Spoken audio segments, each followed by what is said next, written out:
Assalamualaikum warahmatullahi wabarakatuh. Perkenalkan, nama saya Binti Robiatul Adawiyah dengan NIM 24102024, mahasiswa dari program studi Ilmu Al-Quran dan Tafsir Institut Agama Islam Negeri Kediri. Dalam video ini saya akan membahas tentang klasifikasi hadis dari segi kuantitas dan kualitas maknanya sebagai tugas UAS mata kuliah studi hadis, dengan tujuan supaya dapat mengidentifikasi keabsahan dan keautentikan hadis, juga supaya dapat membedakan mana hadis yang sah dan tidak sah. Semoga dari video ini kita dapat mengambil pelajaran dan manfaatnya.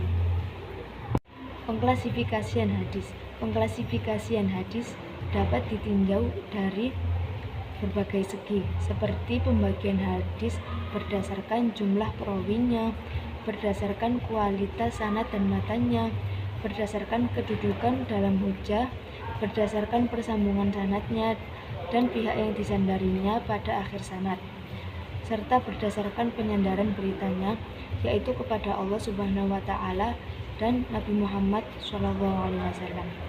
Dan kali ini saya akan membahas tentang klasifikasi hadis dalam segi kuantitas dan kualitas sanadnya. Hadis yang pertama yakni hadis mutawatir. Mutawatir secara kebahasaan adalah isim fa'il dari kata al-tawatur yang berarti al-tatabu', yaitu berturut-turut.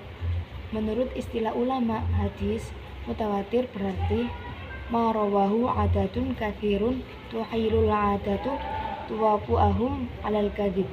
Hadis yang diriwayatkan oleh orang banyak yang mustahil menurut adat bahwa mereka bersepakat untuk berbuat dusta. Sedangkan menurut Ibnu Al-Shalah mendefinisikan hadis mutawatir sebagai berikut: fa innahu ibaratun anil khabari alladzi yanquluhu may yahsulul ilmu bisidqihi darurah wala badda fi isnadihi min istimrari hadza syarti fi ruwatihi min awwalihi ila muntaha. Yang artinya, sesungguhnya mutawatir itu adalah ungkapan tentang kabar yang dinukilkan, diriwayatkan oleh orang yang menghasilkan ilmu dengan kebenarannya secara pasti, dan persyaratan ini harus terdapat secara berkelanjutan pada setiap tingkatan perawi dari awal sampai akhir. Selanjutnya, Imam Nawawi juga mengemukakan definisi yang hampir senada dengan Ibnu Al-Shalah, yaitu wa huwa ma naqulahu may yahsulul ilmu bisidqihim daruratan an mithlihim min awwalihi ila akhirih. Yang artinya, mutawatir adalah hadis yang diriwayatkan oleh sejumlah orang yang menghasilkan ilmu dengan kebenaran mereka secara pasti, dari orang yang sama keadaannya dengan mereka mulai dari awal sanad sampai ke akhirnya. Dari beberapa definisi di atas, dapat disimpulkan bahwa hadis mutawatir adalah hadis yang memiliki sanad yang pada setiap tingkatannya terdiri atas perawi yang banyak dengan jumlah yang menurut hukum, adat atau akal tidak mungkin bersepakat untuk melakukan kebohongan terhadap hadis yang mereka riwayatkan tersebut. Selanjutnya, kriteria hadis mutawatir. Berdasarkan definisi mengenai hadis mutawatir di atas, para ulama hadis selanjutnya menetapkan bahwa suatu hadis dapat dinyatakan sebagai mutawatir apabila telah memenuhi kriteria tertentu. Kriteria tersebut adalah sebagai berikut. 1. Perawi hadis tersebut terdiri atas jumlah yang banyak, sekurang-kurang jumlahnya menurut sebagian ulama hadis adalah 10 orang, namun ada yang berpendapat minimal 4 orang. Nomor 2, jumlah tersebut harus terdapat pada setiap lapisan atau tingkatan sanad. Yang ketiga, mustahil menurut adat bahwa mereka dapat sepakat untuk berbuat dusta. Yang keempat, sandaran riwayat mereka adalah panca indera, yaitu sesuatu yang dapat dijangkau oleh panca indera, umpamanya melalui pendengaran atau penglihatan. Selanjutnya, macam-macam hadis mutawatir. Hadis mutawatir sendiri terbagi menjadi dua, yakni mutawatir lafzi dan mutawatir maknawi. 1 mutawatir lafzi. Yang dimaksud dengan hadis mutawatir lafzi adalah ma tawatara lafzuhu wa ma'nahu, yaitu hadis yang mutawatir lafaz dan maknanya, atau wa huwa ma tawatarat riwayatuhu ala lafzin wahidin, yaitu hadis yang mutawatir riwayatnya pada satu lafaz. Selanjutnya nomor 2 yakni mutawatir maknawi. Yang dimaksud dengan hadis mutawatir maknawi adalah ma tawatara maknahu duna lafzihi, hadis yang mutawatir maknanya saja, tidak pada lafaznya, atau wa huwa ayyangqula jama'atun yastahilu tawatu'uhum alal kadhibi waqa'i'a mukhtalifatan tashtariku fi amrin mu'ayyinin fayakunu hadzal amru mutawatiran, yaitu bahwa meriwayatkan sejumlah perawi yang mustahil mereka bersepakat untuk melakukan dusta akan beberapa peristiwa yang berbeda, namun hakikat permasalahannya adalah sama, maka jadilah permasalahan itu mutawatir. Selanjutnya setelah hadis mutawatir adalah hadis ahad. Pengertian hadis ahad. Kata ahad berarti satu. Khobar al-wahid adalah kabar yang diriwayatkan oleh satu orang. Menurut istilah ilmu hadis ahad berarti huwa malam yajma' syurutul mutawatiri, hadis yang tidak memenuhi syarat mutawatir. Kemudian macam-macam hadis ahad. Hadis ahad terbagi menjadi 3 macam, yaitu hadis masyhur, aziz, dan gharib. Pertama, hadis masyhur. Secara bahasa, kata masyhur adalah isim maf'ul dari syahara yang berarti al-zuhur, yaitu nyata. Sedangkan pengertian hadis masyhur menurut istilah ilmu hadis adalah ma rawahu thalathatun fa aktsaru fi kulli tabaqatin ma lam yablugh haddal tawaturi. Hadis yang diriwayatkan oleh 3 orang perawi atau lebih pada setiap tingkatan sanad selama tidak sampai kepada tingkat mutawatir. Definisi di atas menjelaskan bahwa hadis masyhur adalah hadis yang memiliki perawi sekurang-kurangnya 3 orang dan jumlah tersebut harus terdapat pada setiap tingkatan sanad. Selanjutnya, status hukum hadis masyhur. Hukum hadis masyhur tidak ada hubungannya dengan sahih atau tidaknya suatu hadis, karena di antara hadis masyhur terdapat hadis yang mempunyai status sahih, hasan atau dhaif, dan bahkan ada yang maudhu' atau palsu. Akan tetapi, apabila suatu hadis masyhur tersebut berstatus sahih, maka hadis masyhur itu hukumnya lebih kuat daripada hadis aziz dan gharib. Dengan demikian, hadis masyhur dapat dibedakan menjadi 6, yaitu 1. Hadis masyhur di kalangan ahli hadis. Nomor 2, hadis masyhur di kalangan fuqaha. Nomor 3, hadis masyhur di kalangan ulama usul fikih. Yang keempat, hadis masyhur di kalangan ulama hadis, fuqaha, dan ulama usul fikih, dan di kalangan awam. Yang kelima, hadis masyhur di kalangan ahli nahwu. Yang keenam, hadis masyhur di kalangan orang awam. Setelah hadis masyhur, ada hadis aziz.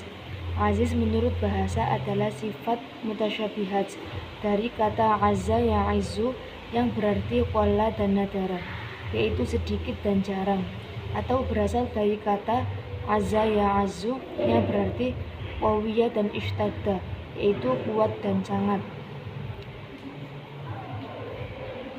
Menurut istilah ilmu hadis, aziz berarti an la yaqilla ruwatuhu anitnaini fi jami'i tabaqatis sanad, bahwa tidak kurang perawinya dari 2 orang pada seluruh tingkatan sanad. Definisi di atas menjelaskan bahwa hadis aziz adalah hadis yang perawinya tidak boleh kurang dari 2 pada setiap tingkatan sanadnya, namun boleh lebih dari 2 orang, seperti 3, 4, atau lebih, dengan syarat bahwa pada salah satu tingkatan sanad harus ada yang perawinya terdiri atas 2 orang. Hal ini adalah untuk membedakannya dari hadis masyhur. Selanjutnya, setelah hadis aziz ada hadis gharib. Menurut bahasa, kata gharib adalah sifat mutasyabahat yang berarti al-munfarid atau al-ba'idan aqaribihi, yaitu yang menyendiri atau jauh dari kerabatnya. Gharib menurut istilah ilmu hadis berarti huwa ma yanfaridu biriwayatihi rawin wahidun, yaitu hadis yang menyendiri seorang perawi dalam periwayatannya.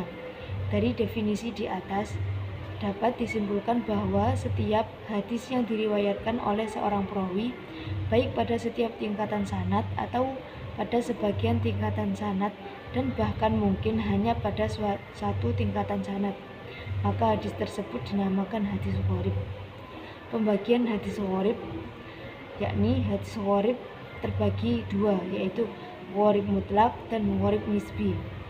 Gharib mutlak yaitu ma yanfaridu fi riwayatihi syakhsun wahidun fi aslin sanatihi, hadis yang menyendiri seorang perawi dalam periwayatannya pada asal sanad.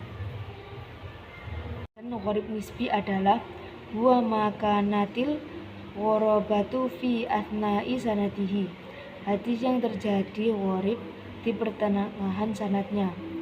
Hadis gharib nisbi ini adalah hadis yang diriwayatkan oleh lebih dari seorang perawi pada asal sanad, perawi pada tingkat sahabat. Namun di pertengahan sanadnya terdapat tingkatan yang perawinya hanya sendiri atau satu orang. Demikian pembahasan klasifikasi hadis dari segi kuantitasnya. Sekarang saya akan membahas klasifikasi hadis dari segi kualitas sanadnya. Pembagian hadis ditinjau dari aspek kualitas sanad dibagi menjadi tiga, yaitu hadis sahih, hasan, dan dhaif. Kualitas sebuah hadis apakah sahih, hasan, atau dhaif berimplikasi atau memiliki pengaruh terhadap dapat atau tidaknya hadis itu untuk diamalkan. Jika hadis itu berkualitas sahih atau hasan, maka hadis itu dapat diamalkan, ma'mul bih, dan jika hadis itu dhaif, maka tidak dapat diamalkan, ghair ma'mul bih. Pembahasan yang pertama yakni hadis sahih. Sahih menurut bahasa sahha yasihu suhan, wasihatan wasahahan, artinya sehat, selamat, benar, sah, dan sempurna. Sahih lawannya saqim, yakni sakit. Maka hadis sahih menurut bahasa berarti hadis yang sah, sehat, atau hadis yang selamat. Abu Amr ibnu As-Shalah mengatakan bahwa hadis sahih adalah musnad yang sanadnya muttasil melalui periwayatan orang yang adil lagi dhabit dari orang yang adil lagi dhabit pula, tidak syadz dan tidak terkena ilat. Sedangkan menurut Imam Nawawi bahwa hadis sahih adalah muttasil sanadnya melalui periwayatan orang-orang yang adil dhabit tanpa syadz dan ilat. Selanjutnya hadis hasan. Kata hasan dari kata hasuna yahsunu, yang menurut bahasa berarti ma tashtahihi an-nafsu wa tamilu ilaihi, sesuatu yang diinginkan dan menjadi kecenderungan jiwa dan nafsu. Jadi hadis hasan menurut bahasa yaitu hadis yang baik atau sesuai dengan keinginan jiwa. Ibnu Hajar As-Saqalani mendefinisikan hadis hasan yang dirujuk oleh Ajaz Al-Khatib sebagai berikut. Hadis yang diriwayatkan oleh perawi yang adil, kurang kuat hafalannya, bersambung sanadnya, tidak mengandung ilat, dan tidak syadz. Sebagaimana hadis sahih, hadis hasan juga dapat dijadikan hujjah dalam menetapkan hukum serta dapat diamalkan, baik hadis hasan li dzatihi maupun hasan li ghairihi. Selanjutnya yaitu pembahasan yang terakhir, yakni hadis dhaif. Kata dhaif menurut bahasa artinya lemah, lawan dari qawi, kuat. Dhaif lawan dari sahih, sehingga hadis dhaif dari segi bahasa sama dengan hadis yang lemah, yang sakit atau yang tidak kuat. Secara terminologis, hadis dhaif adalah ma lam yujad fihi syurutus shahhati wala syurutul hasan, hadis yang di dalamnya tidak terdapat syarat-syarat hadis sahih dan syarat-syarat hadis hasan. Dari segi pengamalannya, hadis terbagi dua, yaitu hadis ma'mul bih dan ghair ma'mul bih. Hadis ma'mul bih adalah hadis yang data diamalkan atau dijadikan dalil hujjah karena memenuhi kriteria hadis sahih atau hadis hasan. Sementara hadis ghair ma'mul bih yaitu hadis yang tidak dapat diamalkan karena memiliki kecacatan baik pada aspek sanad atau matan atau pada kedua-duanya yang masuk kategori hadis dhaif atau hadis maudhu'. Baiklah, mungkin itu saja dari saya. Kurang lebihnya saya mohon maaf yang sebesar-besarnya. Terima kasih atas perhatiannya. Wassalamualaikum warahmatullahi wabarakatuh.